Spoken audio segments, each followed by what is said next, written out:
আসসালামু আলাইকুম প্রিয় শিক্ষার্থীরা, আরেকটি নতুন ভিডিও নিয়ে তোমাদের সামনে হাজির হলাম। আমি মোহাম্মদ বিল্লাল সরকার। বর্তমানে পড়াশোনা করছি রাজশাহী ইউনিভার্সিটি। তো রাজশাহী ইউনিভার্সিটির কিন্তু তৃতীয় সিলেকশনের ফলাফল দিতে যাচ্ছে গত 23 ফেব্রুয়ারি। তো তোমাদের এখন কি করণীয়? তোমরা অনেকজনে কি করতেছো যে ভাই আমার এত জিপি হবে নাকি?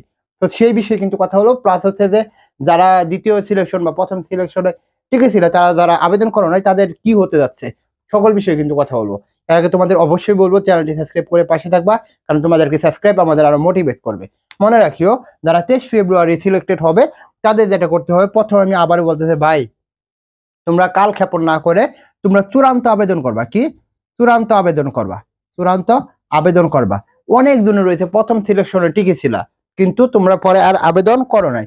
তো তোমাদের কিন্তু সেই আবেদন বাতিল হয়ে গেছে এবং তোমরা কিন্তু আউট অফ সিলেবাস, অর্থাৎ রাজশাহী বিশ্ববিদ্যালয় থেকে বের হয়ে গেছো।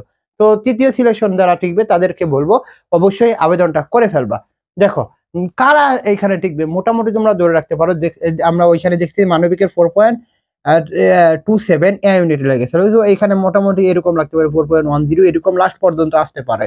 বা বি ইউনিটের আরো সরি, কি বলা হয়, এটা হচ্ছে সায়েন্সের ক্ষেত্রে অবশ্যই বেশি হবে। এই বছর যেটা হয়েছে যে সিলেকশনের বিষয়টা, সেটা হচ্ছে যে এই বছর যে বিভাগীয় পর্যায়ে কয়েকটা বিভাগ গিয়েছে, সো এই জন্য কিন্তু রাজশাহী ইউনিভার্সিটি যতই সিট বাড়াক না কেন, অর্থাৎ সিলেকশনে 92,000 দিক না কেন, তারা কিন্তু এখন মানে সকলে আবেদন করতে যাচ্ছে। সেই জন্য কিন্তু এই অবস্থাটা হচ্ছে। তো যারা ঠিক গেছে তাদের তো বলবো অবশ্যই কনগ্রেচুলেশন, এবং যারা ঠিক নাই তোমাদেরকে বলবো এখন তোমরা মন খারাপ হওয়ার কোনো কিছু নাই। যদি রাজশাহী বিশ্ববিদ্যালয় না ঠিক, তোমাদের চট্টগ্রাম বিশ্ববিদ্যালয় রয়েছে, গুচ্ছ রয়েছে।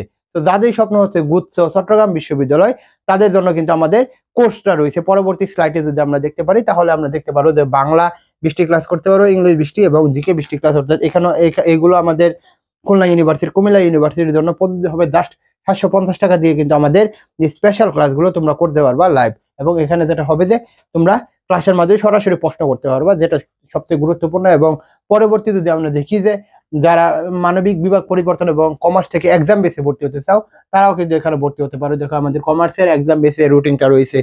পরবর্তী যদি স্লাইড দেখি, আমাদের এখানে রয়েছে মানবিক বিভাগ পরিবর্তনে প্রথম আইডেন্টিফিকেশন অফ পার্সেন্টেজ দিয়ে কিন্তু আমরা সাজিয়েছি। জাস্ট বলবো তোমরা ভর্তি হয়ে যাও। এখানে 250 টাকা দিয়ে আমাদের এক্সাম বেসে ভর্তি হলে ভর্তি হতে পারো, আর 750 টাকা দিয়ে ভর্তি হলে তোমরা কিন্তু এক্সাম বেসটা ফ্রি পাবা। তো আশা করি বুঝতে পারছি। সকলকে বলবো চ্যানেলটি সাবস্ক্রাইব করে পাশে থাকবা। এই বলে আমি শেষ করছি। আসসালামু আলাইকুম।